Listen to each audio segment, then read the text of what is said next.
Fala pessoal, estamos aqui com mais uma programação, mais um bate-papo aqui na Logos Livecast e com muita alegria nós estamos aqui para anunciar o nosso convidado. Mas antes disso, fala aí, Emanuel, queremos também oferecer alguns agradecimentos aí aos nossos patrocinadores.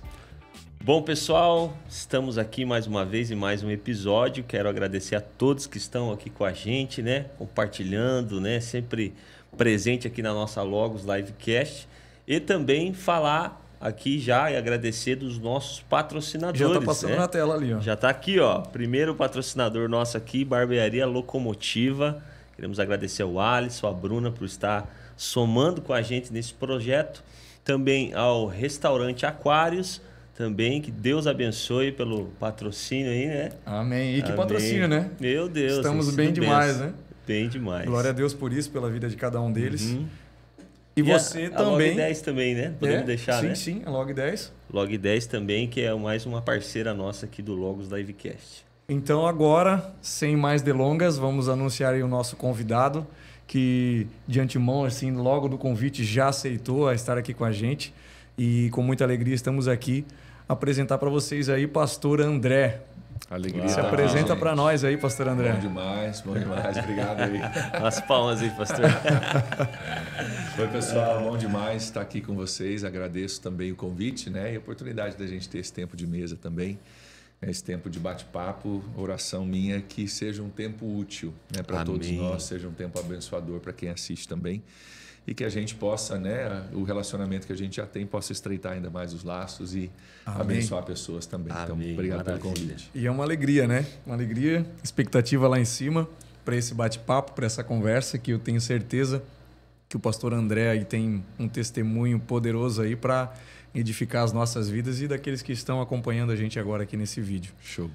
Pastor André, então, vamos lá, sem tomar muito do tempo, né? Aproveitando esse tempo precioso desse homem, né? Que tem agenda bem corrida. Pastor, curiosidade nossa aqui, né? Uhum. E tenho certeza que quem está assistindo o vídeo aí também vai querer saber como que tudo começou, pastor, aí no seu ministério, no seu chamado pastoral. Como que isso iniciou? Show de bola. Como é que foi, pastor? Fala para nós. Vamos lá. Na verdade, eu sou filho de pastor, né? Uhum. Então... eu, desde que me conheço por gente, estava nesse ambiente de igreja, né? Desde acho que eu tinha 2 anos quando meu pai assumiu uma igreja. E então sempre dentro daquele ambiente de igreja, de culto, né? Uma igreja numa cidade bem pequena, igreja do interior, né? Mas alguns moveres de Deus muito especiais ao longo dessa igreja. A igreja ela era dentro de um seminário teológico, né? E esse seminário teológico ele era interdenominacional, então tinha gente de tudo quanto é tipo, né, de crente tinha ali dentro. Então sempre foi criado nesse entorno de várias visões teológicas diferentes, mas cara, a gente aprendendo um com o outro e fomentando o melhor que tem em cada um de nós, né? Então filho de pastor, por volta da minha juventude ali perto dos 18 anos, enfiei o pé na jaca, cara, não queria saber de nada de cristianismo e fui por um lado totalmente torto. E aos 19 eu voltei, mas eu voltei diferente, porque na verdade a fé que eu tinha era mais a fé dos meus pais. Né? Eu tive experiências marcantes com Deus, né? De forma alguma quero negar isso, mas era mais a fé do contexto em que eu estava. E ao sair daquele contexto e voltar com 19, eu saí do contexto e fiz tudo que era, né, que prometia a felicidade. E aí eu descobri por mim mesmo, não, cara, de verdade, o que a turma vivia falando para mim que não vai dar certo, que não vai dar alegria, que a alegria está em Jesus e está na casa de Deus. Eu descobri, cara, é verdade, eu senti na pele isso.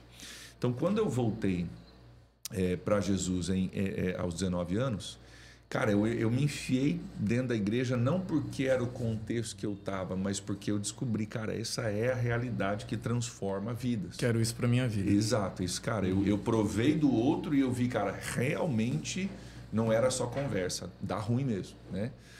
E então eu voltei para esse ambiente de igreja e tudo que tinha na igreja para fazer eu estava envolvido. Eu brinco que eu só não ia em reunião das mulheres, mas as outras reuniões de homem, de jovem, de adolescente, de vigília, o que tinha. Estava em todas. Eu estava em tudo.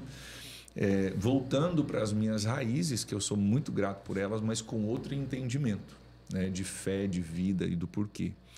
E foi nesse período de retorno que eu vi o que fez para mim o ambiente de igreja, a palavra de Deus se tornando viva, né, cara? O Espírito Santo entrando na gente e ajudando a gente a compreender a palavra, aquilo que estava acontecendo comigo. E eu via muitas pessoas, colegas meus de juventude, também passando por dificuldades, precisando de aconselhamento. Eu comecei a cuidar de gente, não era nada formal, mas comecei a cuidar de gente e eu crescendo, eu vendo, cara, não tem coisa melhor no mundo do que a gente caminhar próximo de Deus e ajudar pessoas a caminharem próximas de Deus, né? Então, nesse contexto, eu lembro que um sentimento começou a surgir no meu coração. Eu não sabia muito bem descrever ele. Até que eu li aquele versículo onde o apóstolo Paulo diz assim: ai de mim se eu não pregar.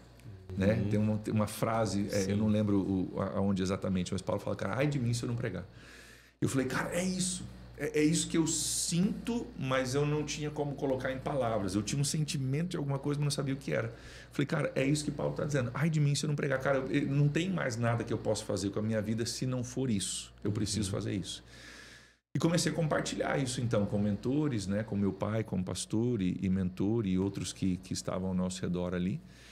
E entendi que, cara, se é isso, então, o meu desejo de cuidar de pessoas, de ensinar a palavra e de pastorear, eu devo me preparar para isso, então, né? E a partir dali, então, veio a decisão de sair da faculdade, onde eu estava cursando ciência da computação, né? Onde largar a faculdade e ir integralmente para o seminário, entendendo que esse era um chamado de vida. Então, foi mais ou menos esse, né? O pré-seminário foi mais ou menos isso.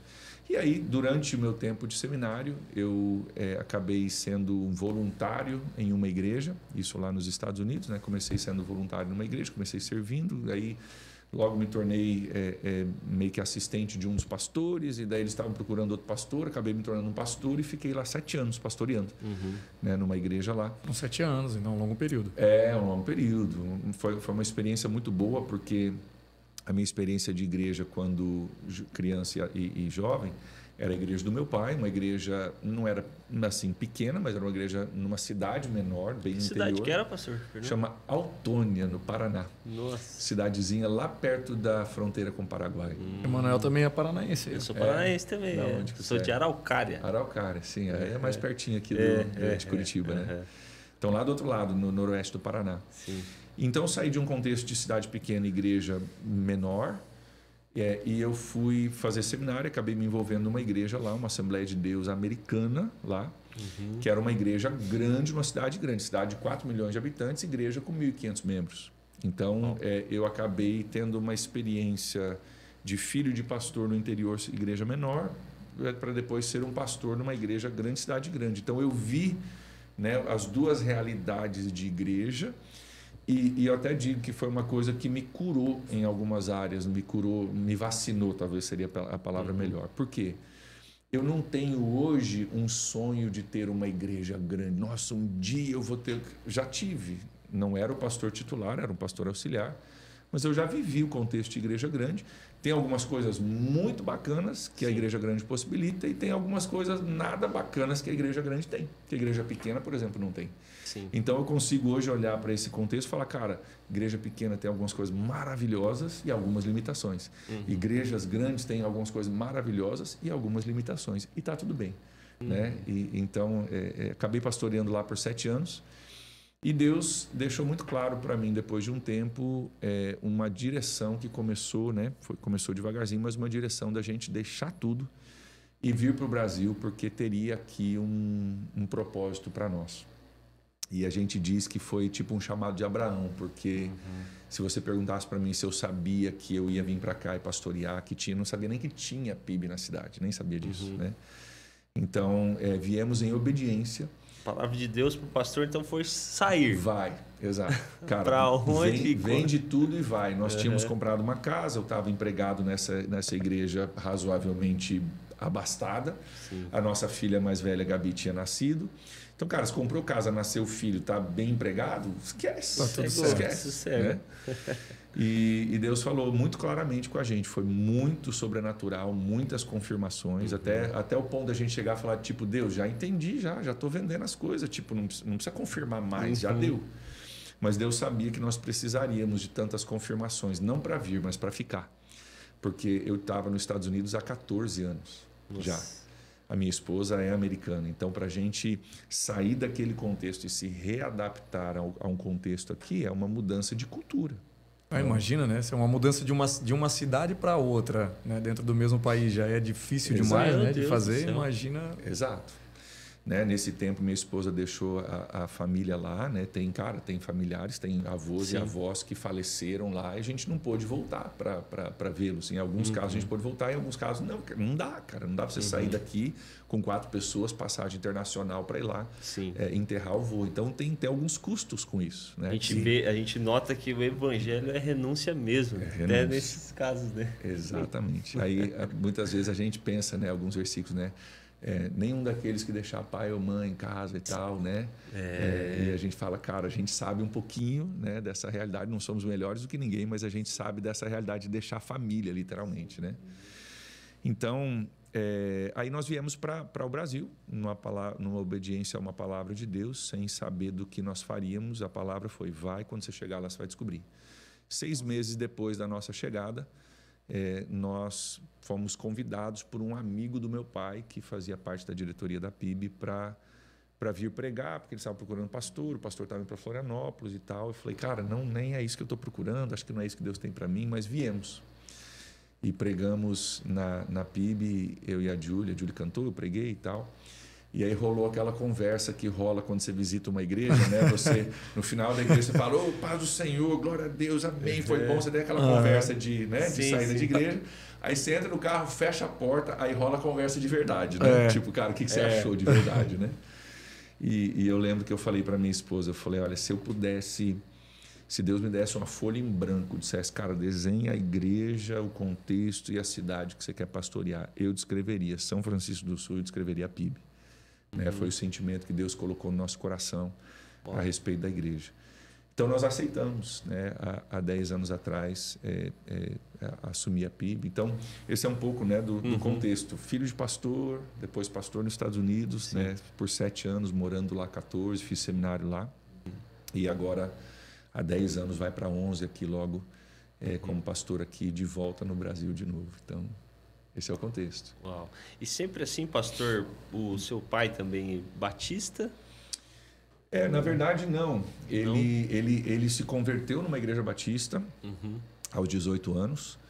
E aí ele foi estudar num seminário. São poucos seminários hoje no Brasil, 3 ou 4 seminários, são seminários Betânia. Tinha uma editora Betânia, que tem alguns livros clássicos e tal. Mas a nível de denominação e de nome é um pouco menor no Brasil, nem todos conhecem. Mas eles foram para Betânia, meus pais se conheceram lá, se formaram lá, meu pai e minha mãe em teologia. E aí eles ficaram dentro do contexto, ainda hoje estão dentro do contexto da Betânia. Como denominação e organização, eles estão dentro do contexto da Betânia ainda hoje. Sim. Minha mãe vem de uma raiz batista, né, muito distante, até vindo lá dos imigrantes europeus, né, familiares dela. E meu pai se converteu numa igreja batista. Eu acabei fazendo seminário, meu bacharel foi na Betânia, depois eu estudei mais um pouquinho, fiz um mestrado numa escola batista, enquanto pastor de uma Assembleia de Deus. E depois vim ser pastor batista aqui. Então eu falo que eu sou meio vira-lata, pego um pouquinho, né? Sim, o vira-lata é bom, cara, não incomoda, não vai trabalho, vive para sempre, né? A gente aguenta muita pancada. E no meio disso absorve, né, culturas diferentes, né? Isso. É ótimo isso. Isso eu acho que soma muito, né? Eu acho que a palavra é essa, Felipe. Eu acho que soma muito. A gente consegue entender que, cara, tem visões e perspectivas diferentes. A gente pode aprender um com o outro. E eu acho que se a gente conseguir respeitar um ao outro, entendendo, cara, eu não sou dono de toda a verdade, mas, cara, eu posso aprender contigo, você comigo. A gente soma, a gente traz isso para a mesa. Isso é muito saudável. Isso é muito, acho que é muito bom. E desde a minha formação, quando criança, num seminário interdenominacional, que tinha gente de tudo quanto é tipo, eu já estava muito acostumado com esse tipo de realidade. Eu amo isso, né? Hoje a PIB até reflete um pouco disso. Tem um monte de gente ali, cidade portuária, então, cara, tem gente que vem de fora, tem gente que vem de outras igrejas, tem gente que tá sendo salvo hoje, então, né, tá aceitando Jesus. E é uma mistura, e eu amo essa mistura. Né? Eu acho que ela é muito rica se a gente... Eu falo, pessoal... Desde que o nosso foco seja Jesus em primeiro lugar, cara, a gente todos nós estamos olhando para o mesmo cara. Todos nós estamos correndo atrás do mesmo cara. E está tudo bem. partir do momento que eu começar a olhar os teus defeitos e olhar os meus, aí não vão ter problema. Mas, cara, se o foco for Jesus, o barco segue. Tá tudo certo. E tem sido bom, graças a Deus. Que bênção. Então, pastor, já falou, né, quem é pastor André, como tudo começou, como iniciou. E no caso, então, durante o seu processo ali nos Estados Unidos, foi onde surgiu a pretendente Julie. É isso aí. Ali isso mesmo. Ali na fase do seminário? Isso, na verdade, ela era da cidade ali, da própria cidade onde o seminário está localizado, e eu vim do Brasil para esse seminário porque era um seminário Betânia, a gente tinha algumas conexões. E engraçado, cara, mas na primeira noite em que todos os alunos chegavam, eles reuniram todos os alunos para a gente ter um tempo de louvor. E era como se fosse um saguão de entrada que tinha um eco muito grande, era tudo parede, assim, não tinha tratamento, não tinha um eco muito grande. E a gente sentou, tinha, sei lá, 50, 60 alunos ali, e tinha um cara com violão tocando, e a gente cantando. E, cara, tinha uma voz, sabe, com vibrato vindo de algum lugar. Eu falei, chamou a atenção. Só que no eco eu falava, cara, da onde que tá? Eu tentava ouvir para lá e para cá e não conseguia identificar. Depois eu fui descobrir, ela estava sentada na minha frente. Mas, cara, eu falei, cara, que voz incrível, né?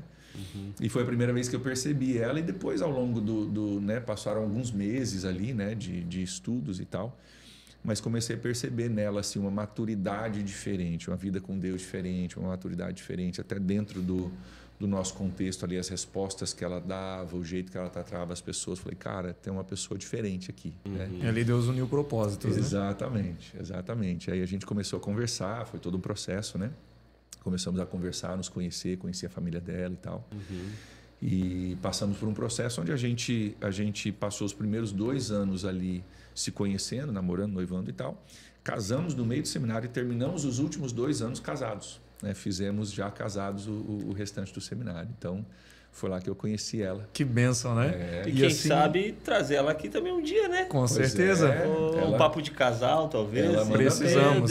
Ela manda bem, com certeza. Pode trazer. E a gente percebe a forma que Deus trabalha, né? Dentro de tudo isso, desse processo. Porque imagina, se ela não se submetesse, não, eu não quero sair daqui da minha terra. Isso. Eu vou sair daqui para ir contigo para essa cidade que eu não enxergo no mapa, não vou sair daqui, né? Do meio da minha família, nós já estamos aqui estruturados, já estamos aqui firmados, aqui na congregação, trabalhando, né? Tudo funcionando, mas a sensibilidade dos dois, né? É algo totalmente necessário para que o propósito de Deus se cumpra, né, pastor? E é por isso que o chamado, quando se trata de um chamado, o chamado tem que ser para os dois. Né? O casal, cara, tem que estar... não é o meu chamado que ela apoia, é o chamado dela também. Olha só que interessante, nós viemos para cá, dentro dos primeiros 6 meses, o pai dela faleceu com câncer, cara. Pegou um câncer, cara, descobrimos, já estava avançado, o pai dela faleceu. Nesse tempo, o avô faleceu, a avó faleceu, a outra avó faleceu. Né? Então, cara, se você não tem uma convicção de chamado, né? A mãe dela passou por cirurgias, enfim... Você não tem uma convicção de chamado, você não fica. Você não fica, né? A gente está aqui, cara, feliz demais. Eu falo dessas dificuldades só para dizer que existe um preço, né? A gente está aqui convicto, feliz, animado, sabe? Indo para cima. Glória a Deus. Porque existe um chamado e porque Deus foi abundantemente generoso nas confirmações lá atrás. Lembra que eu falei que, tipo, Deus ficava confirmando a gente, tipo, Deus, já estamos vendendo a casa, já estamos vendendo as coisas, nós já entendemos, pode parar. Mas ele sabia que nós precisaríamos ao longo do caminho, né, de confirmações para a gente permanecer no lugar que Deus nos chamou para estar. Uau. Glória a Deus por isso, né? Então, pastor, agora ouvimos quem é o pastor André, como iniciou o processo ali, né, de noivado, de casamento, a história familiar. O senhor tem 2 filhos, pastor? Você tem 2 filhos? 2 filhos. Tenho a Gabi de 14 e o Matheus de 10. O Matheus está quase fazendo 11 aí, mas os 2 casalzinho. Casalzinho. 2 adolescentes. Ela nasceu lá, ele nasceu aqui em São Francisco, no hospital. Ele é francisquense. Nós somos uma família internacional, de verdade, né? Júlio americano, eu brasileiro, e um filho americano, um filho brasileiro. Que top. Então, dessa forma, a gente agora chega num outro ponto, que é falar sobre a questão ministerial aqui em São Francisco do Sul, né, pastor? Como começou tudo isso aqui, como foi esse trabalho. Eu tive o privilégio, até comentei com o Emanuel hoje à tarde, a gente estava conversando, de acompanhar um pouco lá atrás, né? Que a primeira vez que eu fui na PIB, se eu não me engano, foi em 2013. Que legal. E eu não sei, acho que em 2013 o pastor ainda não estava por aqui. Acho que eu cheguei em 14. Cheguei né? 14, E aí, mas eu tive esse privilégio de acompanhar um pouco desse processo, né? Do pastor André ali na PIB, né? Passando a liderar, a pastorear ali, né? A igreja. E eu vi esse processo de várias mudanças ali na igreja. E eu comentei com o Emanuel que no meio desse processo várias coisas importantíssimas, obviamente, aconteceram ali. O que o pastor assim pode contar um pouco dessa história para nós? Como foi chegar aqui? Como foi abraçar essa obra aqui na PIB São Francisco do Sul? Legal, vamos lá. Então, quando eu cheguei, né? Então eu recebi esse convite de um membro da diretoria que conhecia meu pai. E a situação era que o pastor Klaus, que me antecedeu, estava indo para Florianópolis, está lá até hoje. E a igreja estava sem pastor, ou estava prestes a ficar sem pastor, né? Então, nós fomos convidados a pregar, conhecemos a igreja, Deus confirmou, enfim, nós assumimos a igreja. Mas tem alguns pontos importantes ali desde o começo. Primeiro que o pastor Klaus já tinha feito um trabalho que eu acho que eu não teria capacidade de fazer, que é aquele trabalho mais de implantação de igreja, né? O pastor Klaus, na verdade, veio ali quando tinha, acho que de 20 para 40 pessoas frequentando e quando ele entregou tinha, eu não sei exatamente, mas o pessoal fala que tinha 60, 70 pessoas mais ou menos, cara, frequentando, ministérios montados e tal.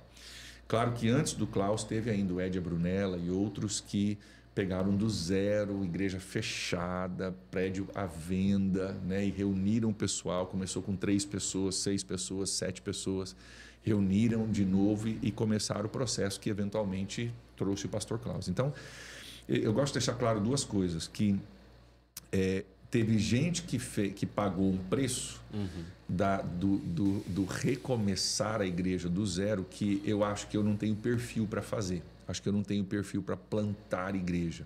Tá? Então, quando eu cheguei, cara, tinha uma igreja com 70 pessoas, com uma entrada suficiente para sustentar as necessidades da igreja ali. E o pastor Klaus também deixou alguns ministérios organizados. Quando eu cheguei, minha esposa tinha acabado de ganhar o Mateus. Mateus tinha 1 mês quando a gente assumiu a igreja. Então, eu deixei muito claro, galera, estou com um bebê recém-nascido em casa. Tipo, cara, não dá para eu pegar tudo.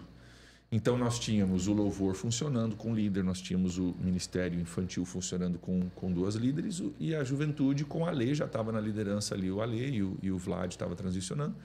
Então, assim, cara, eu peguei uma igreja com 70 pessoas, com um prédio funcionando, com ministérios montados e eu consegui entrar num contexto já bem organizado. Caminhando. Né? Então, isso eu quero demais honrar o pessoal que construiu o trabalho de formiguinha antes de eu chegar, né? Que talvez eu não teria capacidade de construir. Daí, a partir dali, né? Nos primeiros meses gera aquela curiosidade, né? Chegou um cara novo aí na cidade, assumiu a igreja lá e algumas pessoas começaram a vir de curioso, talvez algumas pessoas começaram a retornar, né, de curiosos. E, cara, a gente trabalhou 2 focos muito no começo, não que a gente não trabalhe isso mais hoje, mas eu falava muito isso com a igreja. Cara, vamos amar pessoas e pregar a palavra, vamos amar pessoas e pregar a palavra. Ame as pessoas, prega a palavra, né? E começamos a fazer isso. Claro que trazendo um pouco das ideias que eu absorvi, né, lá nos Estados Unidos, algumas formas de trabalhar que a gente aprendeu lá. E começamos a amar pessoas e tentar pregar o evangelho de uma forma descontraída, de uma forma simples e acessível, né? E conseguimos, eu acho que através disso, né, alcançar algumas pessoas e somar na vida de algumas pessoas de uma forma positiva. Então, esse foi o processo de crescimento. Aí o prédio fica pequeno, você aumenta o prédio um pouco, né? São desafios financeiros que a igreja nunca tinha abraçado. Quando eu cheguei, o prédio já estava assim, razoavelmente cheio. E eu aprendi uma regra, né? Não sei se faz sentido para todo mundo, mas, cara, a igreja deve estar de 75% a 80% cheia. Porque o visitante chega e fala, cara, tem bastante gente aqui, tá legal, tá bacana, tá cheio, mas tem lugar para mim. Né? Se ela tiver muito vazia, tipo, cara, por que tá vazio aqui? Né? Tipo o restaurante que você entra e tá vazio, você já fica em dúvida se a comida é boa, né? Com certeza. Então, cara, tem que ter gente ali, mas tem que ter lugar para mim. E a igreja começou a passar do 80% de cheia. Já estava... Aí eu falei com o Reginaldo, que era administrador na época, falei, cara, logo nós vamos precisar mexer aqui. E aí já vamos aproveitar, vamos mexer nos banheiros, vamos dar uma ajeitada em algumas coisas que precisava.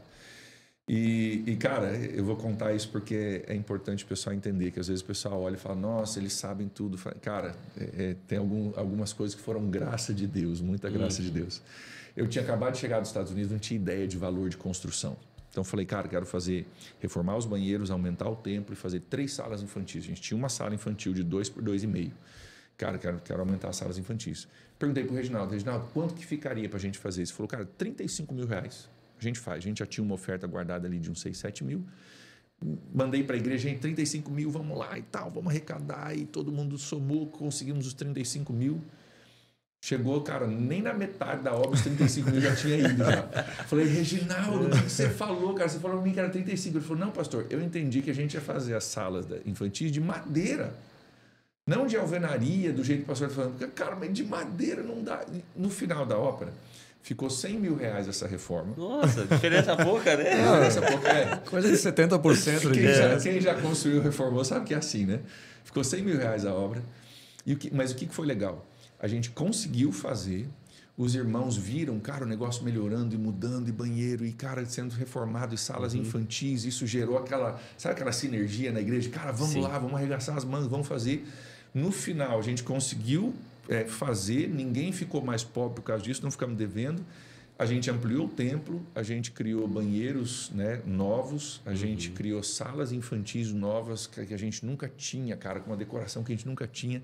Deu aquele gás na igreja, sabe? Que legal. O pessoal sentiu, pô, cara, que massa, a gente está avançando. Na verdade, a igreja ali, historicamente, nunca tinha feito uma coisa tão grande quanto essa. Né? Desde a inauguração do prédio, nunca tinha sido feita uma mudança tão grande. E aí a gente, cara, né, curtiu isso trouxe gente, assim, acho que isso engajou a igreja em dizendo, cara, esse é nosso projeto, não é a igreja que eu venho, que o pastor André cuida. Cara, eu tenho, né, sangue nessa jogada também, né? Tem recurso meu aqui. E aí isso foi crescendo, aí o aumento ficou pequeno, daí a gente aumentou mais uma vez, daí ficou pequeno, a gente aumentou mais uma vez, né? Então foram 3 projetos de construção nessa história. Pastor, sem querer te interromper, mas eu sei que isso se liga a isso que o pastor está falando. Eu não vou saber a questão ali cronológica, né? Onde se encaixa, mas eu acho que essa reforma, se foi antes ou depois, eu comentei hoje com o Emanuel, quando a gente batia um papo sobre que iríamos conversar aqui, e não tem como passar por essa conversa sem falar do primeiro Missão Caique. Ah, é verdade, né? É verdade. Comentei com o Emanuel. E foi no meio desse processo aí, pastor? Foi. Nós já tínhamos, na Missão Caique, nós já tínhamos a segunda parte do prédio, já aquela entrada nova que existe hoje, né? Uma parte de vida a gente já tinha feito a segunda parte, não tínhamos feito os fundos ainda. Mas aí surgiu essa ideia, né? Eu ouvi isso, na verdade, do John Bevere, não sei se vocês conhecem o John Bevere, autor, pastor americano, enfim. Ele falou de uma igreja que ele ficou sabendo, ele estava tratando da igreja ser um lugar de honrar pessoas e tal. Ele contou a história de uma igreja que ela foi para os bombeiros da sua cidade. E perguntaram para o corpo de bombeiros, cara, o que vocês gostariam de ter que vocês não têm por falta de recurso? E na época estava saindo uma forma, é um óculos, ou era uma câmera, não lembro, que consegue, é térmica, ela consegue enxergar através da fumaça o que está ali dentro do salão. Então você fala, cara, às vezes a gente entra numa casa, tem tanta fumaça, o bombeiro não sabe como se achar. Acho que era um óculos, tem um óculos que tem uma câmera térmica e o bombeiro consegue, ter uma visão que perfura, vamos dizer assim, a fumaça. Ele consegue, né, ter uma imagem para ele poder se achar dentro da casa, achar as pessoas enfim, né? É uma coisa que vai salvar muitas vidas. E essa igreja nos Estados Unidos, na época, acho que era $40 mil custava esse óculos. A igreja foi lá e comprou e deu para o corpo de bombeiros. E aí o John Bevere, ele conta a história, ele fala, cara, o impacto que isso teve na cidade, porque cara, por que a igreja fez isso? O que a igreja ganha com isso? Não, a gente quer honrar. Não é normal, não é algo comum. Não é algo comum, né? Então, cara, a gente quer honrar, a gente quer abençoar a nossa cidade. É por isso que a gente fez, a gente quer fazer diferença na cidade. E aí eu comecei a pensar, né, cara, o que a gente pode fazer? Não tem $40 mil para sair com, né? E as necessidades são diferentes. Então, o que a gente fez na época, a ideia que me veio, cara, eu vou procurar o prefeito no gabinete e vou falar o que te incomoda, que na época a gente tinha 160 pessoas, que com 160 pessoas e um pouquinho de dinheiro, porque eu não tenho muito, mas eu tenho muita gente, que a gente poderia fazer por você. E aí foi o que aconteceu. Na época o prefeito falou, olha, o Caique me incomoda. É uma escola central, uma escola utilizada por muita gente. que precisa de muitas horas humanas trabalhadas ali para reformar, para ajudar. Então, falei, cara, e mais uma vez, né? Eu falei de como Deus é gracioso com a gente, né? Eu só embarquei naquela construção de 35 mil porque eu não sabia que ia custar 100. Se eu soubesse que ia custar 100, eu não teria embarcado. Né? Mas Deus é gracioso e até nos nossos erros Deus faz a gente acertar, né? Mesma coisa com o Kaique. Ele falou, cara, o Kaique me incomoda. Eu falei, show de bola, deixa com a gente, eu vou marcar a data tal e tal e tal. Nós vamos lá e nós vamos fazer. E aí eu liguei para o Léo, que é o cara que me ajuda com isso. Falei, Léo, o prefeito deu a missão do Kaique. Ele falou, então vai lá e tirar algumas fotos. Daí que eu fui no Kaique para ver o tamanho do negócio. Aí eu mandei o vídeo pro Léo, o Léo falou, você tá louco de assumir isso? Aborta a missão. Eu falei, agora eu já falei que nós vamos fazer agora, né?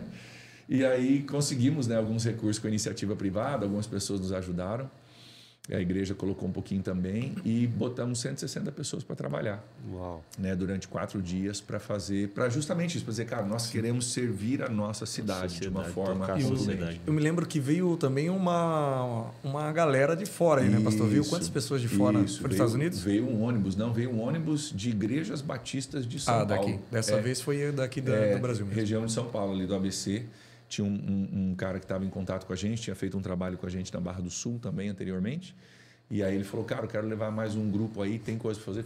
Cara, chega com a gente, vamos trabalhar. Então foram 50, 60 pessoas que vieram de São Paulo, mais a nossa galera da igreja. E aí nós tocamos o terror lá. Eu lembro que você estava lá na cantina tocando violão. O pastor lembrou de mim na hora da merenda. Cantina do Felipe. Tava lá. Mas foi bonito demais, assim, era muito contagiante, né? Ali a energia do pessoal ali, assim, sabe? Trabalhando, mas não era aquele, sabe, trabalhando, se arrastando, que hora que vai dar 6 horas para mim ir embora, né? Sim. A galera trabalhando, com colocando amor, a mão na massa, assim, com amor mesmo, com carinho, pintando, e leva entulho, e quebra, e ergue parede. Tinha gente quebrando piso, o outro já colocando piso. Era muita coisa acontecendo simultaneamente ali, né? Foram 3 dias ali, né, pastor? Foram 3, acho 3 ou 4, não me lembro exatamente, mas acho que foram 3 ou 4 dias. A gente pegou um final de semana prolongado ali, né? Mas foi muito bom ver essa galera trabalhando junto e é interessante, eu falo isso quando eu converso com pastores, né?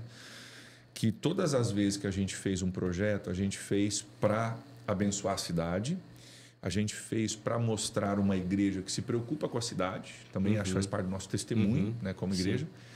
Mas olha que interessante, todas as vezes que a gente fez o projeto, a igreja cresceu 10%. Uau. No outro final de semana, eu tinha 10% já a mais tinha na igreja. Uma resposta de... Por quê? Porque tinha professores, diretoras que estavam lá para agradecer, tinha pessoas que falaram, cara, é esse tipo de igreja que eu quero, né? E gerou, por exemplo, hoje a diretora que estava no Kaique na época está com a gente ainda hoje. Eu lembro, com o seu marido, né? Uau. Com o seu marido, com seus filhos, inclusive. Que legal. Histórias muito bacanas, assim, né? De como Deus usou aquilo para testemunhar para pessoas. Então, o Kaique foi o começo aí de algumas obras que têm sido muito úteis, acho que para o reino de Deus, né? E para gerar uma cultura na nossa igreja de servir também, né? Nossa igreja hoje, graças a Deus, tem essa cultura de, cara, uma vez por ano a gente tem que fazer alguma coisa, que não vamos fazer esse ano, né? Que não vamos fazer. Eu acho que isso é muito saudável, né? Para a cidade poder ver uma igreja, né, como outras igrejas na cidade, preocupadas com a cidade, e fora das 4 paredes. Isso é muito importante. Legal. Esse é um tema bem interessante da gente abordar, né? Para até quem nos assiste, né? Essa questão de sair das 4 paredes é importante, porque é o significado de igreja, né? Isso. Sair para fora, né? Então, eu acho que é algo até que o nosso pastor lá também tem batido bastante na tecla. Vamos pensar em algo que a gente saia das 4 paredes, né? Para não ficar ali fechado e parece que não tem acesso e tal. E acredito que esse exemplo de... Não estavam lá com a Bíblia pregando, estavam lá pintando, estavam lá reformando. Isso. E foi aquilo que o apóstolo Paulo falou, cartas vivas ali, né? Isso. Que é mediante aquele exemplo, falou, não, deixa eu ir lá. Exatamente. Conhecer, deixa eu lá saber e se converter. Então, uau. Tem uma frase que eu ouvi nos Estados Unidos muitos anos atrás e que é um combustível para a gente nesse sentido. E a pergunta que o cara fez foi assim, cara, se a tua igreja fechar, a tua cidade vai sentir falta? Uau. E aí bugou, cara, minha cabeça, porque, infelizmente, né, no caso de algumas igrejas, cara, se fechar vai ser tipo assim, tinha uma igreja lá, sabe? Tipo assim, talvez nem sabia que tinha, porque o pessoal vem da sua... Misericórdia. Né? Dos seus guetos, vamos dizer assim, né? Dos seus ambientes, para lá, cultua e, cara, sai, mas tipo assim... É só um lugar que um grupo se reúne. Como mas se fosse que não... um clube, né? Ali, Exato. pagou uma mensalidade. Depois ou às vezes, né, pior ainda, né, ao invés de ser um ambiente onde se é lembrado que, poxa, que bom que tem uma congregação, que tem uma igreja aqui, sim, é que, ainda bem que fechou. Isso. Né? Por assim, outras exato, questões, exato, né? Então, exato, assim, lamentável, exato, né, pastor? Exato. Então, a gente, né, em cima disso, o meu primeiro alvo, assim, mais macro, vindo para São Francisco foi isso. Eu falei, cara, eu quero gerar um tipo de igreja que o cara que não compartilha da nossa fé, o cara não é cristão, não quer saber de ser crente, mas quando ele ouvir falar da PIB, da galera da PIB, o cara fala, cara, eu tenho que tirar o chapéu. Não concordo, não acho que Jesus é de verdade, não acho nada disso. Mas a turma e o que a turma faz, eu não posso falar mal, porque eu tenho que tirar o chapéu por aquilo que eles fazem. Né? Então, esse era o nosso primeiro alvo, é gerar um tipo de cultura que o cara fala, poxa, cara, que massa. E não compartilhe da fé, mas a atitude deles faz diferença. Eu imagino a memória, talvez, de adolescentes, crianças lá na frente, né? Isso. Quando falarem mal da igreja para ele, né? Quando o sistema fala mal da igreja, né? Que a gente sabe que fala, sim, ele vai falar, não, eu conheço uma igreja que um dia foi lá e fez isso, né? Isso. O nosso projeto social lá, pastor, quando a gente cuida das crianças ali, né? Naquele momento da ação social, especialmente para gerar essa memória. Top. Não, né? Quando falarem mal da igreja para ela vai lembrar, não, um dia aquela igreja alimentou a minha casa. Isso é muito massa. E cara, a gente tem aprendido, né? Até recentemente foi uma equipe da nossa igreja, né? Para a igreja de vocês, para aprender esse trabalho social excelente, maravilhoso que vocês fazem, né? Então, cara, glória a Deus por pessoas e igrejas que têm esse entendimento de sair das quatro paredes, porque, cara, tem muita gente desejosa de um evangelho que não é só pregado, mas é vivido, né? E a partir disso, cara, a gente consegue... Foi o que aconteceu, né? Com um dos senhores que está com a gente ainda hoje. Ele foi para a escola, no CAIC, ele foi para buscar a chave do carro que estava com alguém lá. E o plano dele era só chegar na chave do carro, para pegar a chave do carro. E ele chegou na hora do café, quando você estava tocando, Felipe, estava tocando, ele viu aquele bando de gente trabalhando, todo mundo se ajudando, um louvor rolando ali, café, o cara sentou e o cara falou assim, eu não consigo ir embora daqui. Uau. Porque tem um monte de gente aqui que os filhos dele não estudam nessa escola necessariamente, que estão fazendo isso, meus filhos estudam aqui, minha esposa trabalha aqui, e como é que eu vou pegar a chave do carro e vou embora? Ele não conseguiu ir embora. Aí você estava tocando violão, eu vi que ele chegou, sabia quem ele era, já sentei do lado dele, já tomei café com ele. Está na nossa igreja até hoje, junto com a família dele. O pastor chega até a emocionar aqui. Deus, glória a Deus, né? Porque eu acredito que isso tem muito a ver com o que Jesus fazia com as pessoas, né, pastor? Isso. Ele chegava até as pessoas e ele perguntava, e até suava para algumas situações, poxa, Jesus está perguntando o que eu preciso, ele não está vendo a minha situação aqui, mas ele perguntava, o que queres? O que queres que eu te faça? Né? Qual é a tua necessidade? O que você precisa? E ele agia naquela necessidade. Exato. Ele supria aquela necessidade. Então, talvez tenha faltado um pouco disso nas igrejas, falando das congregações. E glória a Deus por quem já está fazendo, porque tem muita gente que está fazendo. Certeza, né? Com certeza tem. E que a gente possa mergulhar cada dia mais nisso, né? Porque olha quanto testemunho tem disso, né? Isso que o pastor falou agora me emocionou aqui, mas e quantas outras centenas de pessoas alcançadas através disso, né, pastor? Então a gente precisa colocar a mão na massa. Esse é o alvo, né? Que se alguém fosse ouvir um dia que a PIB ou que a Arca fechou, a cidade dissesse, cara, não pode fechar qualquer coisa, mas não fecha a Arca, cara. A gente precisa, ela faz uma diferença tão grande na nossa cidade, né? É verdade. Esse deve ser um dos nossos alvos. E isso fez parte desse crescimento da congregação, né? Que o pastor falou que existiu todo esse trabalho árduo para iniciar, né? Da implantação da igreja a partir do momento que vocês assumiram ali, né? Sim. Que você assumiu como líder, né? Como pastor da congregação PIB em São Francisco do Sul. E a partir disso começou da forma que você começou a trabalhar ali, né, pastor? Esse crescimento passou a acontecer, mas no momento que foi colocada em prática essa ação fora das quatro paredes, amplificou um pouco mais esse crescimento de uma forma mais significativa. Com certeza. Gerou uma notoriedade no sentido das pessoas pararem e prestar atenção por que a igreja está fazendo isso. Né? Até na primeira vez pensaram que eu ia sair para algum cargo público na cidade, que era alguma jogada. Queria sair para vereador. Exato. Aí na segunda vez que a gente fez, viram, não, realmente agora ele vai sair. Agora ele saiu, não foi. Quando as pessoas falam, gente, já tem bastante problema para resolver, deixa eles resolverem deles. Mas enfim, e eu acho que isso com certeza impulsionou, né, o crescimento. E eu gosto de pensar que influência se ganha servindo. Cara, eu quero ter influência na igreja. Cara, pega uma toalha, pega um pano de chão, vai passar pano de chão. Sabe? Vai servir. E às vezes a gente chega querendo ter influência por causa da posição que a gente tem, do título que a gente tem, da formação que a gente tem. Eu falo isso muito com a juventude. Pastor, eu queria chegar e mudar o louvor. Cara, show de bola.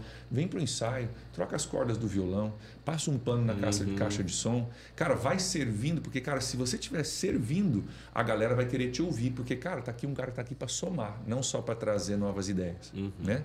Então, como que a gente ganha influência na nossa sociedade? Não é dizendo, eu sou o detentor da verdade, eu sou o pastor e o evangelho você tem que ouvir. Cara, você ganha influência servindo.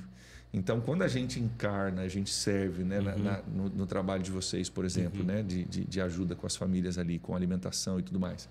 Cara, a gente ganha influência na cidade porque a gente está servindo a cidade. Né? Exatamente. E, cara, acho que isso é muito modelo de Jesus, né, cara? A influência que ele teve, claro, teve sinais e milagres e tudo, mas foi muito no servir, foi muito na humildade, foi muito no estar encarnado ali no meio da galera que precisava, que ele né, teve a influência que ele teve. Então, esse é o caminho. Exato, né, pastor? E parando para atender situações que eram ignoradas né, pela sociedade e pela religião também ali, né? Isso mesmo. E muitas vezes. Isso mesmo. Isso aí. Que glória bênção. a Deus. Vamos agradecer novamente aos nossos patrocinadores que estão com a gente, Barbearia Locomotiva, Restaurante Aquários e também a Log 10, né? E se Deus quiser, em 2025... novos chegando aí, com certeza, pode ser talvez a sua empresa, pode ser aí para não só divulgar aqui no telão, mas a gente também tem outras formas de honrar, né, os nossos colaboradores, os nossos patrocinadores. Se você pode também fazer parte disso e ajudar a amplificar o alcance, né, dessa página, desse estúdio aqui com a gente. E até para o pastor saber, pastor, nosso projeto que quando eu e o Felipe então orávamos e queríamos iniciar, nós colocamos também como, vamos dizer, prioridade o projeto social, né? O Arca Social, que é o qual nós fazemos parte. Show. Né? Mas aqui a gente também quer ser um ponto de arrecadação, quem sabe no futuro, né? Legal. As pessoas no futuro também quiserem contribuir, né? Por forma de Pix ou para a gente direcionar também para um projeto social, seja o Arca Social ou algum outro, né? Ou para alguma causa específica, né? Obra missionária, né? Ótimo. A gente quer utilizar do espaço para isso, né? Que legal. Para poder alcançar né, ao necessitado. Parabéns, é isso aí. É isso aí. Pastor, eu vi um vídeo uma vez, até você estava falando de obra e construção lá na igreja e tal.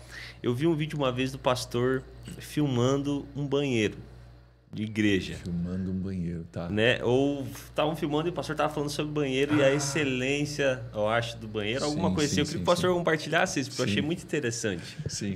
Vamos lá.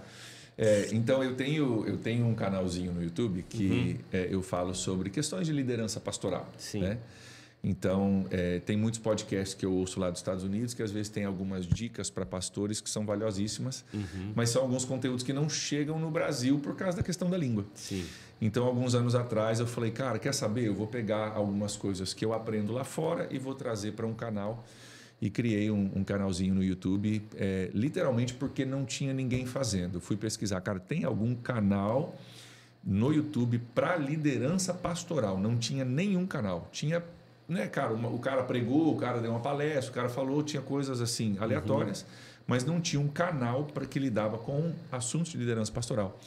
E o que a gente descobre no ministério é que tem, apesar da formação teológica ser muito boa e necessária, tem um monte de coisa que a gente lida no dia a dia que não ensinam no seminário. Né? Ensinam lá essa teologia sistemática, top, cara, mas como é que eu faço uma construção? Como é que eu lidero uma equipe? Como é que eu lido com conflitos? Né? Enfim, então tem um monte de assuntos que muitas vezes pastores têm dificuldade de lidar porque não foram ensinados. Então, eu, nesse canal, procuro pegar assuntos que são práticos e relevantes e trago, né, para os pastores aí poderem pegar de forma gratuita. Nesse vídeo especificamente, eu estava de volta nos Estados Unidos fazendo uma visita à igreja que eu pastoreei lá. E eu aproveitei a minha estadia lá para fazer, acho que foram 2 vídeos, falando sobre a estrutura da igreja. Claro, uma igreja grande, um outro contexto de realidade, né, econômica e social. Mas mesmo assim com lições que dava para aprender, né, e coisas que dá para a gente aplicar dentro da nossa realidade aqui. Então, fiz um tour da igreja, acho que o vídeo até chama Tour da Igreja dos Estados Unidos, onde eu mostrei alguns detalhes, inclusive, né, nesse caso, o banheiro feminino, era um momento fora de culto, então o prédio estava vazio. Entrei no banheiro feminino que tinha um lugar para amamentação, para a mãe sentar num sofá e um quadro na parede, uma decoração bacana. E eu estava só falando sobre esse valor, até um dos valores da nossa igreja, a excelência, de você fazer o melhor com o recurso que você tem. Eu falo muito para as pessoas, cara, excelência não é você ostentar, porque às vezes eu não tenho recurso para fazer um negócio ultra mega top, mas com aquilo que eu posso fazer, com o recurso que eu tenho, eu vou tentar fazer o meu melhor, né? E a gente trabalha muito isso na igreja e com os visitantes que estão chegando, porque não sei se vocês já tiveram essa experiência, mas muita gente tem uma opinião a respeito de cristãos de que, cara, é massa de manobra, é povão, é galera que não, sabe, que não pensa, que não é racional, que não é cerebral, né? E eu acho que a excelência naquilo que a gente faz comunica o Deus excelente a quem nós servimos, né? Então, eu tenho tentado trabalhar isso no meu contexto ministerial e aprender com essa igreja. Cara, quando alguém entra no nosso contexto de igreja, até meu pai esteve visitando, né, recentemente a Arca, e ele, hoje almoçando com ele, falou, cara, gostei demais do ambiente deles, cara, que igreja ajeitada, que igreja, né? Então, você entra no ambiente e fala, cara, teve planejamento, tem excelência aqui, alguém estava planejando isso aqui para que fosse desse jeito, né? Não acontece naturalmente. Então, quando alguém entra que tem uma barreira com o cristianismo e vê algo com excelente, a pessoa fala, cara, peraí, não é só massa de manobra, né?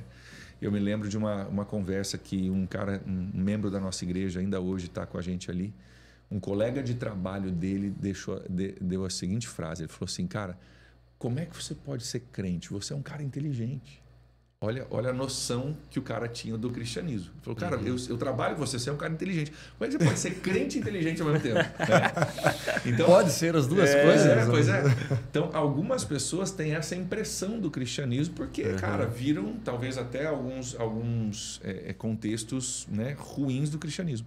Sim. E eu acho que a excelência, né, voltando para o vídeo lá, tentando trazer esse ambiente de excelência, a excelência no contexto do prédio, da igreja, daquilo que a gente faz muita diferença. Para o cara que acha que a gente é massa de manobra, e ele entra num prédio excelente, com louvor, cara, bem executado, uma palavra com pé e com cabeça, um negócio, né, bacana para cuidar do filho do cara, e estacionamento, enfim. O cara consegue chegar num ambiente desse, o cara fala, poxa, peraí, eu acho que eu preciso rever os meus conceitos, né? E eu digo assim que alguma das maiores dificuldades na evangelização hoje, eu acho que não é a pessoa ouvir a mensagem do evangelho, mas a primeira dificuldade é a gente derrubar o preconceito que a pessoa já tem sobre o evangelho e os evangélicos, né? Então, cara, se eu consigo tirar o preconceito que a pessoa tem, e a pessoa ouve a mensagem do evangelho pura e simples, né, dentro de um ambiente de excelência, o cara fala, cara, eu não discordo disso aí não, né?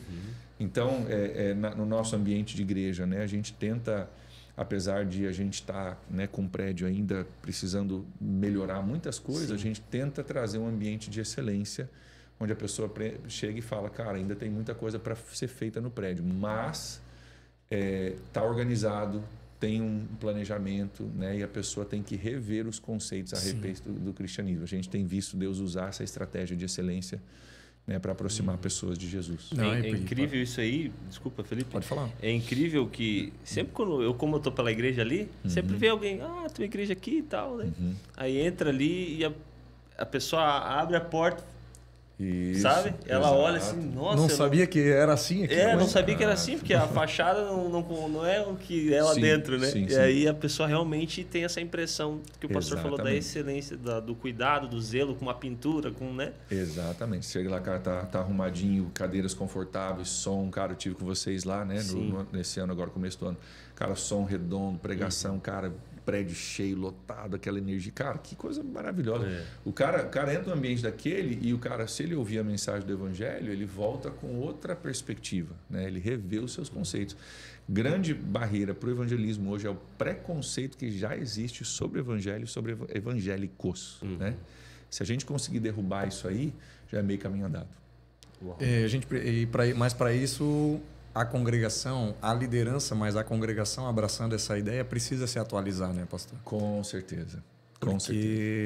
Não porque vai se deixar levar pela onda do mundo que as coisas estão mudando. Claro que a base, né, o principal, o alicerce jamais será substituído, mas nós precisamos nos atualizar.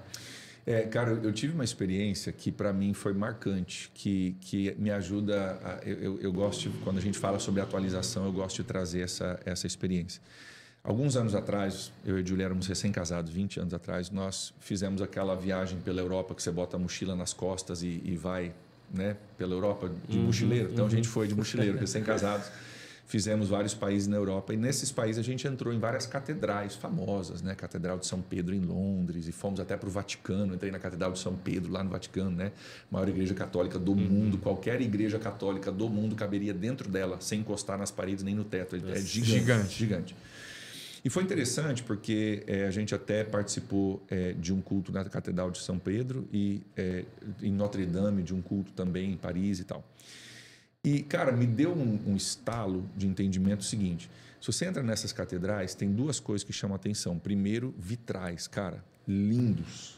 Né? Vitrais que, literalmente, alguns deles na Catedral de São Pedro, Segunda Guerra Mundial, eles desmontaram o vitral, guardaram num bunker, porque estava explodindo para não quebrar, e botaram de volta. Aqueles coloridos assim, pastor? Lindos.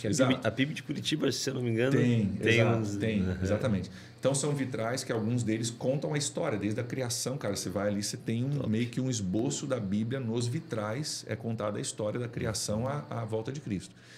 E em Notre Dame especificamente, acho que era Notre Dame, tem um vitral que ele é posicionado na direção do pôr do sol e quando o sol está se pondo, ele ilumina o altar, cara.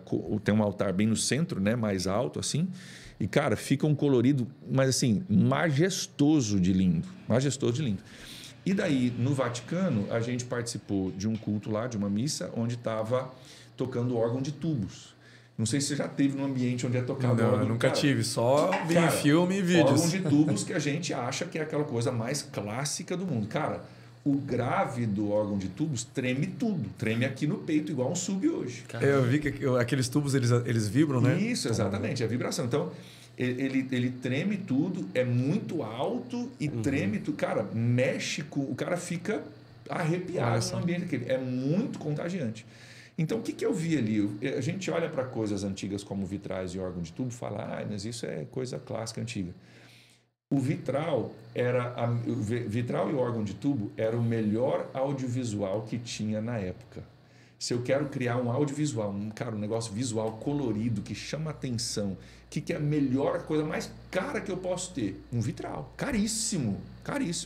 Cara, se eu quero tocar uma música que mexe, que balança todo mundo, que é alto e que, cara, mexe com as emoções do cara, o que é o melhor instrumento? Um órgão de tubos. E às vezes a gente olha para essas coisas, acha que elas são antigas e olha para as coisas modernas, né? Cara, vamos comprar um sub, vamos comprar uma caixa de som, vamos comprar um projetor, um telão de LED, sei lá. E a gente fala, não, isso aí não precisa, porque o certo é aquilo lá. Cara, é a mesma coisa, só uma expressão diferente da mesma coisa. né? Então, o princípio é o mesmo. Vamos usar o melhor recurso audiovisual possível para comunicar a mensagem do Evangelho. Uau. E as igrejas hoje que estão se atualizando, uma das formas, né, de você se atualizar, cara, busque o melhor audiovisual que você pode, porque é uma forma de comunicar. Isso está diretamente conectado, cara, com o Vaticano, né? Vamos falar de coisas clássicas, né? Com o Vaticano e outras catedrais ao redor do mundo. Então, quando eu vi esse paralelo, cara, de audiovisual, eu falei, o que a gente está fazendo nas igrejas hoje não é nada diferente daquilo que eles faziam antigamente. Só não é mais um vitral e não é mais um órgão de tubos, mas é o som melhor e mais caro, né, som e vídeo possível para ajudar na comunicação do Evangelho e nos cultos. Então, isso me vacinou com relação a essa história de atualização, a gente dizer, cara, tá tudo bem a gente atualizar, tá tudo bem a gente mudar, né, e atualizar o contexto da igreja para que a gente esteja falando a língua das pessoas que a gente está tentando alcançar, né? E na congregação, pastor, né, encaixando com isso, acaba geralmente aparecendo a dificuldade da liderança parar para ouvir ao departamento o que realmente seria o ideal, né, a se utilizar, né? Sim, tanto sim. em equipamentos, falando na questão estrutural de uma outra forma, na parte... vamos falar do Ministério de Louvor. Pastor, mas é esse microfone aqui? Não, esse que tu tem aí tá bom.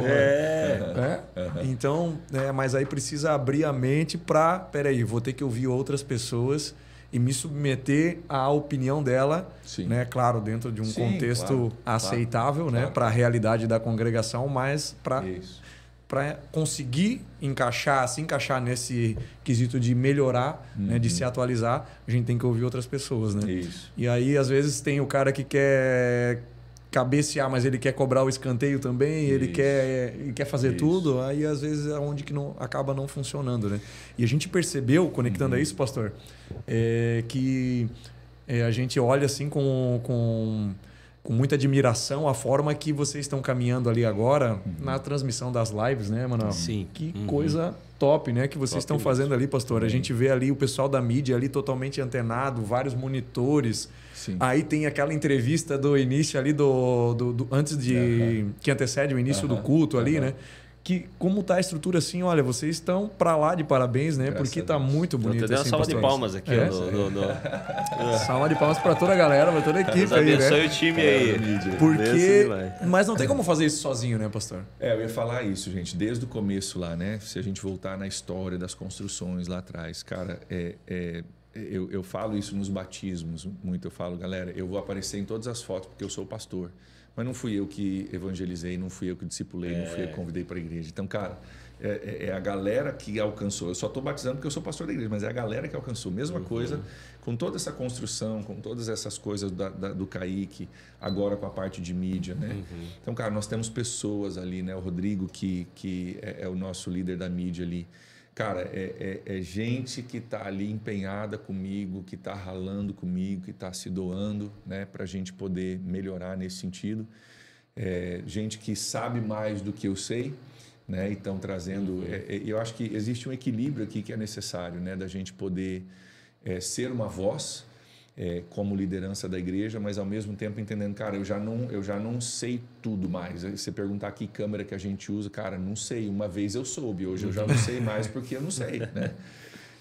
Mas então eu procuro ser uma voz. Se você perguntar para o pessoal de mídia, cara, eu sou chato com algumas coisas, eu mando recado para eles durante o culto, isso aqui não tá legal, isso aqui é fumaça demais, a luz aqui, o microfone não funcionou. A gente está sempre em contato ali, tentando estar presente com eles, né? E tentando achar um equilíbrio, né, de excelência dentro da realidade que a nossa igreja pode comportar.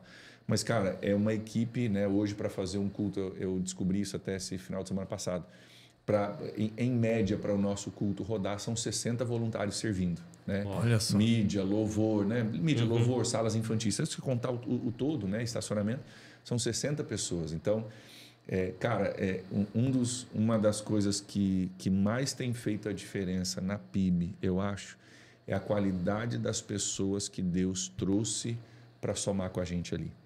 Então, não quero citar demais nomes aqui, porque eu vou com certeza esquecer de alguém, né?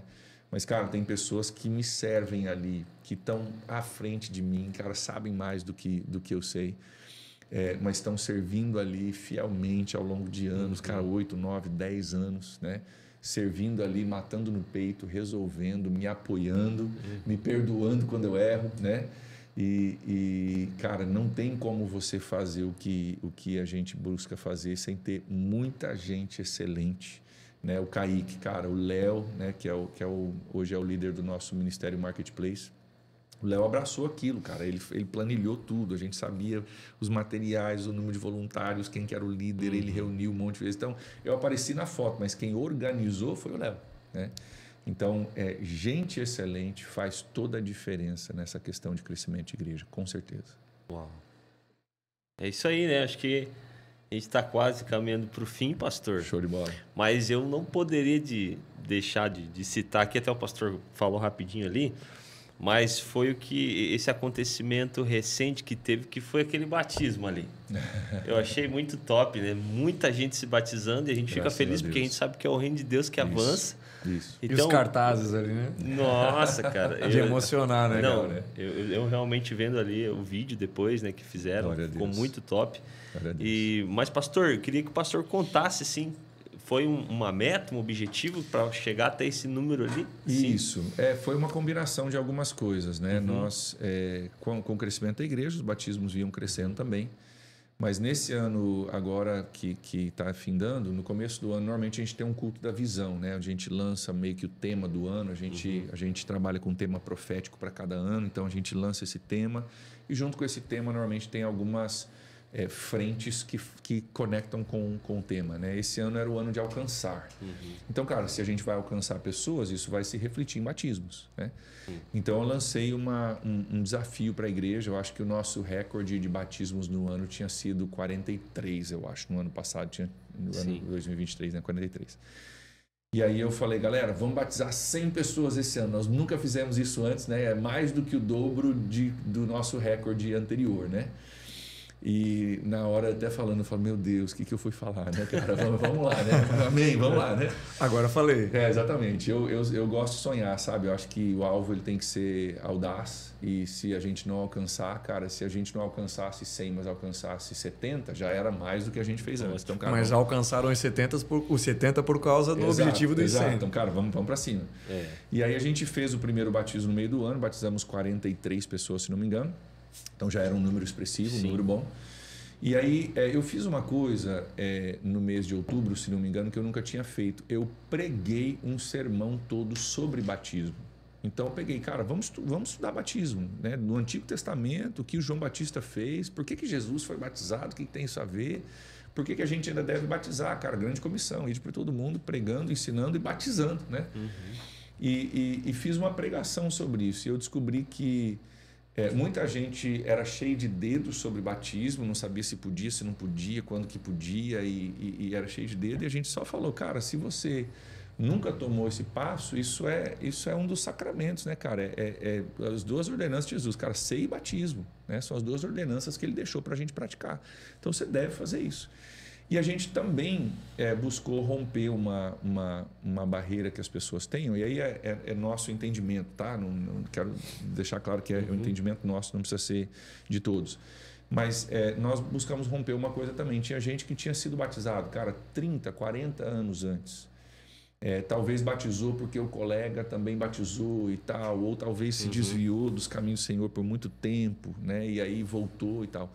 E tinha pessoas no nosso meio, cara, crentes salvos em Jesus, líderes da nossa igreja que falavam né, meio que no secreto comigo, poxa, pastor, eu vejo o pessoal se batizando, tenho o sonho de eu me batizar desse jeito, porque eu me batizei, eu tinha 15 anos, 16 anos, 17 anos, ou eu me batizei, tinha um caso de uma mulher, né, cara, foi para uma outra religião totalmente distinta do cristianismo por 10 anos, quando ela voltou, ela quis se batizar, cara, a gente batizou ela, né? Então, a gente meio que tirou essa complicação que as pessoas tinham e nós convidamos pessoas a assumirem uma posição de se batizar.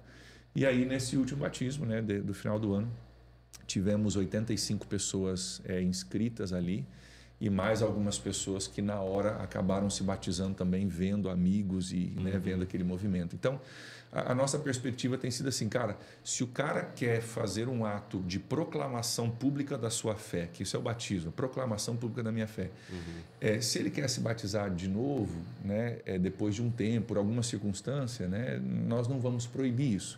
A grande maioria das pessoas que se batizaram eram pessoas que estavam se batizando pela primeira vez, né, sim, dentro da perspectiva cristã, aceitaram Jesus e logo depois se batizaram. Mas a gente buscou pregar sobre isso, permitir, né, pessoas que, por exemplo, tem um caso de um casal que o irmão, o marido não tinha se batizado nunca, ele foi se batizar, a esposa quis celebrar esse momento junto com o marido, sendo batizada junto com ela. Já tinha sido batizada numa igreja batista quando era adolescente, hoje ela deve ter talvez 60 anos. Cara, show de bola, vamos lá como casal, né? Mas assim, foi muito legal ver, porque foi um ano de muita gente aceitando Jesus pela primeira vez, graças a Deus, os números foram extraordinários, e isso se refletiu no batismo. Então, no final, o batismo esse ano, nós tivemos aí umas 130, 140 pessoas sendo batizadas, graças a Deus. Glória né? a Deus. E a gente acabou marcando ali na praia, porque não tinha o espaço onde a gente fazia, ficaria um pouco apertado para todo mundo poder participar. E aí, já que nós estamos na praia, já alugamos som, já fizemos louvor, já tocamos terror, já chamamos a atenção dos vizinhos para a turma ver que ali tem gente, né, assumindo um compromisso com Jesus. E, mais uma vez, é uma forma de influenciar, de pregar o evangelho, de mostrar né, uma igreja relevante e fazendo a diferença na sociedade. Tem sido bênção. Amém. Glória. Essa questão do batismo, eu quando eu tinha 9 anos, eu me batizei. É mesmo. Aí tava lá o pessoal se batizando e meus pais, eu deixo, pode ir, pastor vem então, e eu fui. Aí agora não, muito tempo atrás, eu falei com o pastor, eu queria confirmação do batismo, e daí me batizei novamente.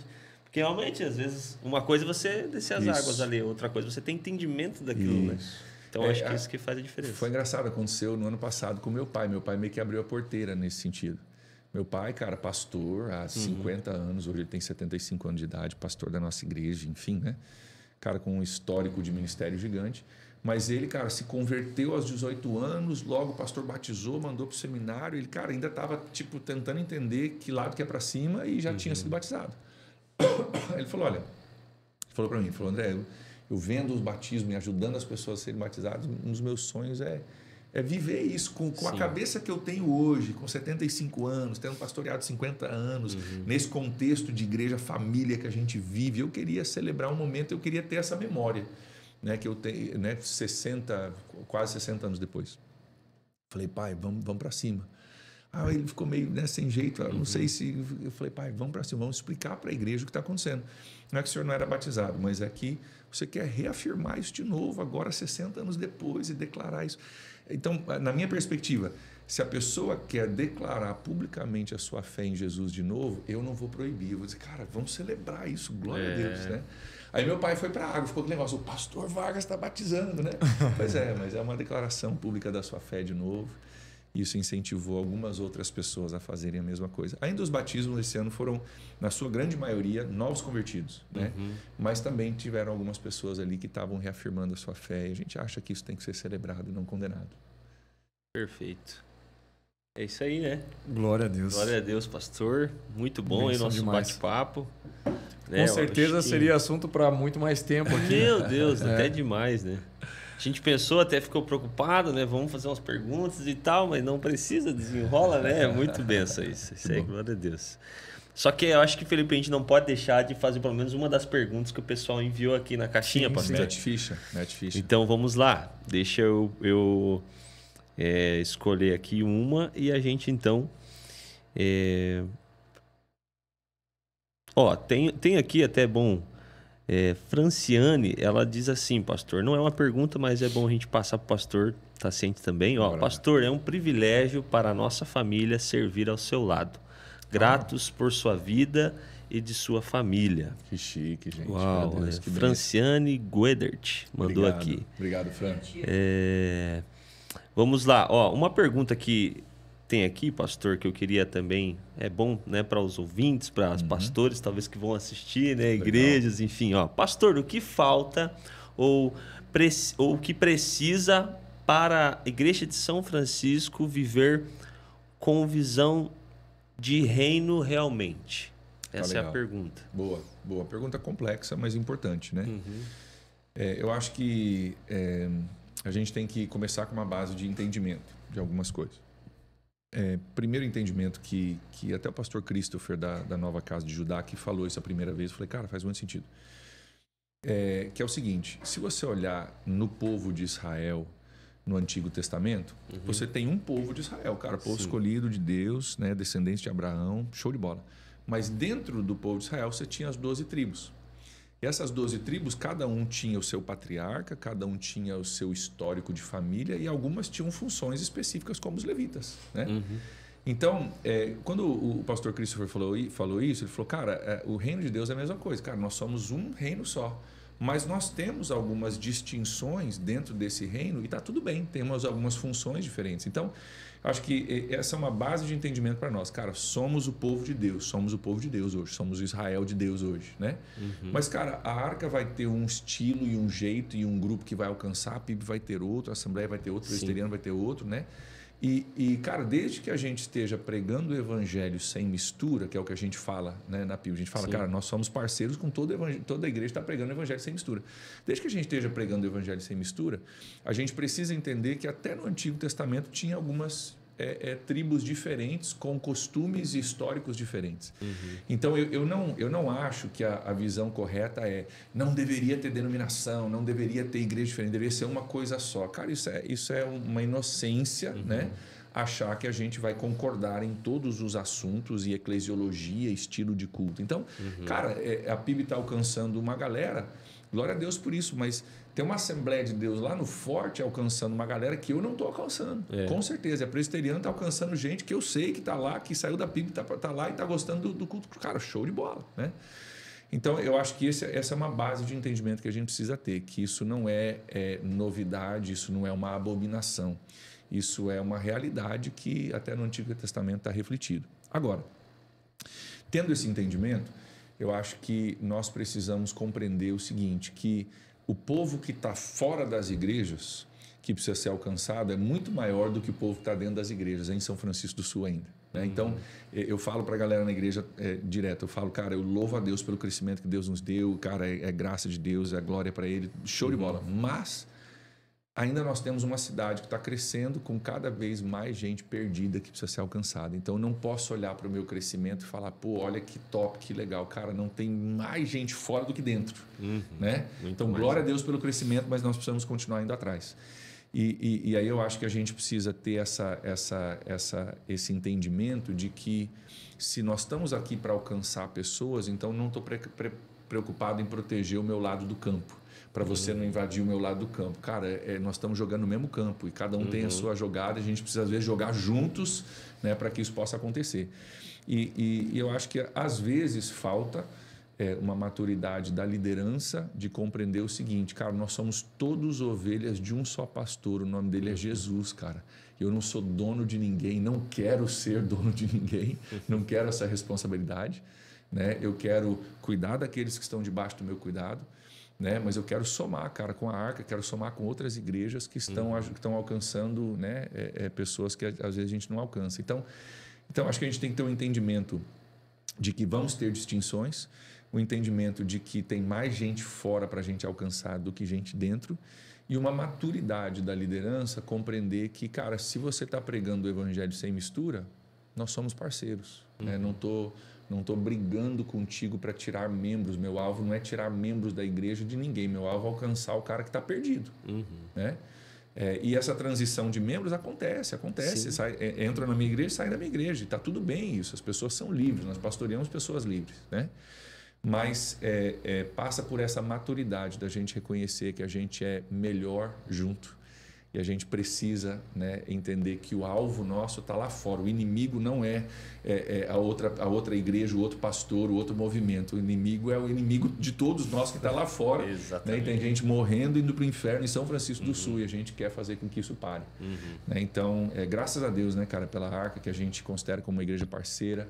Né? Nos próximos dias aí vou estar de férias, vou estar com vocês lá de novo. Uau, né? bora. Temos outras igrejas aí, Bola de Neve, Pastor Henrique, Filomena, que é uma bênção, que a gente caminha juntos também, pastor Christopher, né? O pessoal lá de Ubatuba também, da Rema Church e outros, né? Sim. Que são pastores que a gente tem conseguido desenvolver um relacionamento. Cara, vamos somar, vamos estar juntos, vamos se ajudar. Então, eu acho que esses entendimentos são que vão nos ajudar a gente somar esforços, né? E a gente entender que talvez a minha eclesiologia seja diferente da Assembleia de Deus do Forte, mas eu não tenho congregação na Assembleia de Deus do Forte. Então, glória a Deus pelo pastor que está lá, né, alcançando pessoas lá e pregando o evangelho lá. E glória a Deus por isso. Entende? E não ter essa preocupação. Um membro meu foi para lá, né? Acho que a tristeza que deveria gerar no coração do pastor é que meu membro saiu, mas não foi para lugar nenhum. Aí isso. Sim. Mas às vezes tem uma tristeza porque foi na... Né? Sabe o que eu falo para os nossos membros lá? Vou contar, vocês vão acho que vão gostar dessa. Eu falo assim, galera, se você sair da PIB e você for para outra igreja, e você está envolvido, cara, está servindo, está lá, show de bola. Sabe por quê? Porque o reino não perdeu. A PIB perdeu uma pessoa, mas a visão de reino, cara, o reino não perdeu nada. Você está na arca, você está na, sei lá, na Assembleia, você está na Presbiteriana. Aí eu falo para eles assim, agora, se você sair da PIB para ir para balada, eu falo, aí eu vou para balada, pago o ingresso, entro, acho você lá dentro, pego você pelo pescoço, dou-lhe um pau e te levo para casa. Aí nós vamos brigar. Quebra as patinhas da ovelha, né? Isso. Aula de teologia lá, que o pastor Edson. Isso mesmo. Aí eu racho você no pau e nós vamos brigar. Mas, cara, se você for para uma outra igreja e você está servindo, você foi porque, cara, tem uma direção de Deus, você está servindo, você se conectou ali, é mais próximo da sua casa, o ministério fez sentido para os seus filhos, sei lá, o motivo. Sim. Cara, glória a Deus, mas vai com o coração limpo e vai para somar. Né? E o reino de Deus é um só. Né? No final da história nós vamos estar todos juntos, né? Não sei se vai ter violão lá pro Felipe, mas se tiver, vai estar tocando eu violão. sei que cantar nós vamos.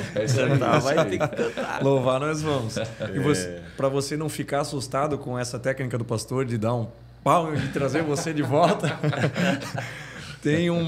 essa é uma técnica dos pastores, né, lá de antigamente. Eu não sei se ainda é utilizada até hoje, mas a ovelhinha que era desobediente fugia ali, né?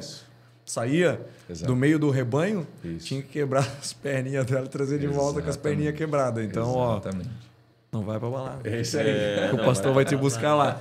Vou mesmo. Legal, que benção. Bom, acho que pastor, é isso aí, vamos né? finalizar com uma aqui, ó, que eu acho que essa cabe para nós finalizar. Tem várias outras perguntas aqui, mas eu tenho certeza que o que o pastor vai falar também, com certeza, vai servir para edificar as nossas vidas e a vida dos ouvintes aqui, pastor. Qual foi um versículo bíblico que marcou a sua vida? Uau, muito bom. É até difícil escolher, né? Mas assim, para mim tem um versículo que para mim é chave, que se eu perguntar, cara, qual que é o versículo da sua vida, né? Que te norteia. Provérbios 3, versículos 5 e 6, né? Entrega teu caminho ao Senhor, confia nele. Perdão, esse é Salmos. Confia no Senhor de todo o seu coração, né? Não se apoie no seu próprio entendimento. Em todos os seus caminhos, né? Entregue os seus caminhos a Ele em todos os sentidos e Ele endireitará as suas veredas. Né? Eu tenho ele decorado em inglês, então quando eu falo ele em português eu meio que faço uma paráfrase, né?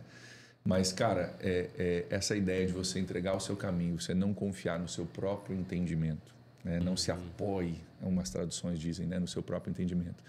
Mas, cara, entrega para Ele, deixa Ele endireitar as suas veredas. Acho que esse é um versículo base que se aplica a todas as pessoas em todas as fases da vida, né? De você, independentemente do que você está fazendo, o que você está enfrentando, fase de vida que você está, todos nós podemos crescer nisso, dizer, cara, eu vou, né, confiar no Senhor de todo o meu coração, não vou me apoiar nas minhas ideias, no meu pensamento, vou entregar meu caminho para Ele e Ele vai endireitar as veredas. Acho que se a gente viver isso aí, já estamos meio caminho andado já. Uau. Glória a Deus. Então fica aí, fica esse versículo para você, para a tua vida, que isso serve como base para todos nós, né? Confiar no Senhor e entregar Ele o nosso caminho. Isso aí. Que alegria, né? Pô, muito bom. Bom demais. Agradecer aí, então. Infelizmente chegamos ao final, né? Mas com gostinho, com certeza, de um quero mais aí, né? Certeza. A próxima aí. Show de bola. E obrigado, pastor, por atender o nosso convite. Alegria para mim estar aqui. E trazer esse testemunho poderoso aqui para edificar as nossas vidas. e com certeza nos encorajar a mergulhar um pouco mais ainda nesse propósito que o Senhor tem para as nossas vidas, a crescer, né? O Senhor tem muito para fazer nessa cidade, a gente tem muito para trabalhar, né, pastor? Eu creio. Nós temos muito que aprender com eles, né? Com certeza. Porque a gente tem aprendido só observando, às vezes, um pouquinho de longe, né? Nós já aprendemos, imagina... E a gente com vocês, cara. A gente tem aprendido com vocês, temos celebrado, né, também aquilo que tem acontecido, né? Acho que até mencionei para um de vocês antes, cara, tive com o pastor Pompeu há uns meses atrás, né, vendo as perspectivas e o movimento ali do terreno e do trabalho todo, cara, celebrando aquilo que Deus vai fazer através da vida de vocês também. Amém. E muito, muito feliz de ver tudo que Deus tem feito. Então, em breve eu vou estar fazendo uma visita lá para vocês mais uma vez. Pra gente estar Glória a Deus. Fechou. Vai ser benção. Vamos estar lá também, né? Vamos lá também, né? Bora? Com certeza. Bora. Logo vamos indo lá. Chega junto. Verdade, né? Tem uma data aí, tem uma data aí.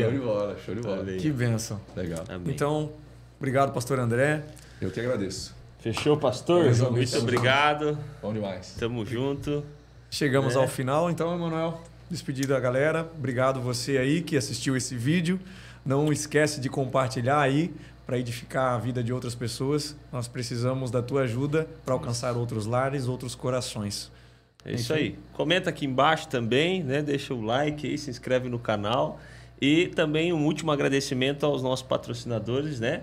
Restaurante Aquários, Barbearia Locomotiva e Log 10. E se Deus quiser, ano que vem também vamos anunciar mais parceiros. Se você quiser ser um deles, nos envie uma mensagem no nosso direct no Instagram, @LogosLivecast, tá bom?